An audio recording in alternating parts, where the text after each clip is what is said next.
Hi hello నమస్తే అందరూ ఎలా ఉన్నారు? Welcome back to my channel NAT arts and crafts. ఈ వీడియోలో పూసల రింగ్ ఎలా తయారు చేయాలని చూపిస్తాను. ఫస్ట్ దారాన్ని ఇలా 2 విధాలుగా తీసుకోవాలి. దీనిలో ఒక సైడ్ 3, 2 సైడ్ 3 పూసలు ఎక్కించుకొని ముడి వేసుకోవాలి. ముడి వేసుకున్న తర్వాత మీరు అక్కడ వైట్ పూస అనేది పెట్టుకోవాలి. మీకు ఏ కలర్ పూస కావాలంటే ఆ కలర్ పూస పెట్టుకోవాలి. ఇలాగా మీ ఫింగర్ సైజుని బట్టి చేసుకోండి. ఇక్కడ చూపిస్తున్న విధంగా మీకు రౌండ్ షేప్లో కావాలంటే రౌండ్ షేప్లో అయినా చేసుకోవచ్చు. స్క్వేర్ షేప్లో కావాలంటే స్క్వేర్ షేప్లో అయినా చేసుకోవచ్చు. మీకు నచ్చిన విధంగా చేసుకోవచ్చు. ప్లీజ్ మీకు ఈ వీడియో నచ్చినట్లయితే లైక్ చేయండి. అలాగే నా ఛానల్ని సబ్స్క్రైబ్ చేసుకోండి. మీ ఫ్యామిలీ అండ్ ఫ్రెండ్స్కి ఈ వీడియో షేర్ చేయండి.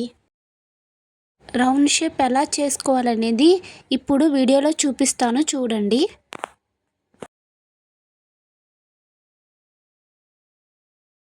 అన్ని డబల్ ట్యాప్ చేస్తే మీకు రౌండ్ షేప్ అనేది వస్తుంది.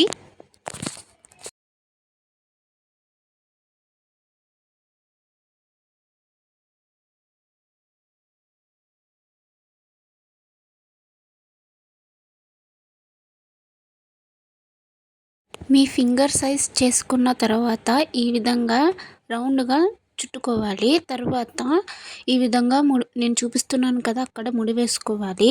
మీకు ఈ విధంగా టర్న్ అవుతుంది. తర్వాత మీకు నచ్చిన స్టోన్ అనేది మీరు పెట్టుకోవచ్చు. ఈ వీడియో మీకు నచ్చినట్టయితే లైక్ చేయండి. అలాగే మీ ఫ్యామిలీ ఫ్రెండ్స్కి షేర్ చేయండి. అలాగే ప్లీజ్ నా ఛానల్ని సబ్స్క్రైబ్ చేసుకోండి. Thank you for watching. Subscribe for more videos. Bye bye.